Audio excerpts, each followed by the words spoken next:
नाज़रीन, कल के जो पीटीआई का जलसा था उसमें जो नारे और जो बड़कें लगाई गई पीटीआई के कह लें कि कारकुनों और कह लें कि जो वज़रा थे उनकी जानिब से कह लें कि वो पीटीआई के लिए बहुत बड़ा मसला बन चुका है। जो अली अमीन गंडापुर ने अपनी तकरीर में, अपनी स्पीच में अदारों के खिलाफ बातें की और कहा यह जाता है कि मीडिया के हवाले से भी अली मीन गंडापुर ने कुछ ऐसी बातें की कि जो मीडिया है वो भी इनके खिलाफ हो गया है। एक दिन के बाद ही ये जब इस्लामाबाद पहुंचे तो इनके खिलाफ कह लें जो एसओपी थी उसके मुताबिक इनने अपना जलसा नहीं ख़त्म किया। इनको जलसे का टाइम दिया गया था 3 से 7 बजे तक का, और ये जो जलसे का मुकर्रर टाइम था वो पूरा ना कर सके और कह लें कि ये जलसा रात 9 बजे तक ये चलता रहा, 9:30-10 बजे तक। उधर कह लें कि जलसे में कहा यह जाता है कि जो कारकुन थे पीटीआई के 26 नंबर चुंगी के ऊपर और दीगर जगहों के ऊपर पुलिस के साथ इनकी आंख मचोली भी हुई, आंसू गैस भी चले, पुलिस वाले भी उसमें जख्मी हुए। तो अब जो है कि रियासत बिल्कुल गुस्से में आ चुकी है। जैसा कि आप देख सकते हैं कि पार्लियामेंट हाउस के बाहर शेर अफजल मरवत को और ब्रिस्टर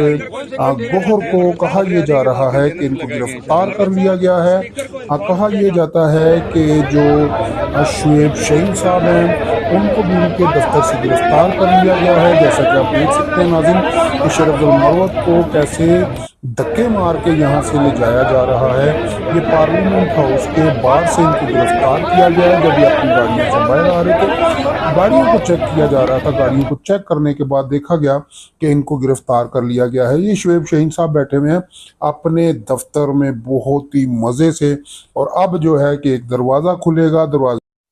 अब शुएब शहीन साहब की गिरफ्तारी समझें कि हो चुकी है, ब्रिस्टर गोहर की गिरफ्तारी हो चुकी है, और कह लें कि शेर अफजल मरवत साहब गिरफ्तार हो चुके हैं, और दीगर जो कह लें कि पीटीआई के रहनुमा हैं उनकी भी गिरफ्तारी अब मतवक्के लाई जा रही है।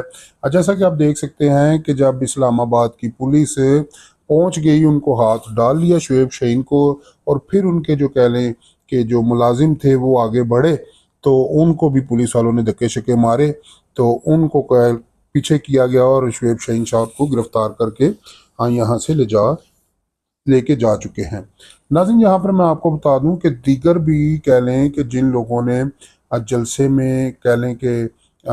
बड़ी बड़ी बड़के मारी हैं, नारे मारे हैं, उनकी भी गिरफ्तारी कह लें कि गिरफ्तारी अमल में लाई जाएगी। और काफ़ी सारे लोग तो अभी कह लें कि पार्लियामेंट हाउस के अंदर छुपे हुए हैं, वो निकल नहीं रहे कि अगर हम बाहर निकले तो हमारी भी गिरफ्तारी हो जाएगी। पीटीआई के लिए नाज़रीन ये कह लें कि बहुत ही बड़ी कह लें कि ये परेशानी बन चुकी है, और ये जो गिरफ्तारियों का सिलसिला है ये अब रुकेगा नहीं, ये गिरफ्तारियों का सिलसिला आगे चलेगा।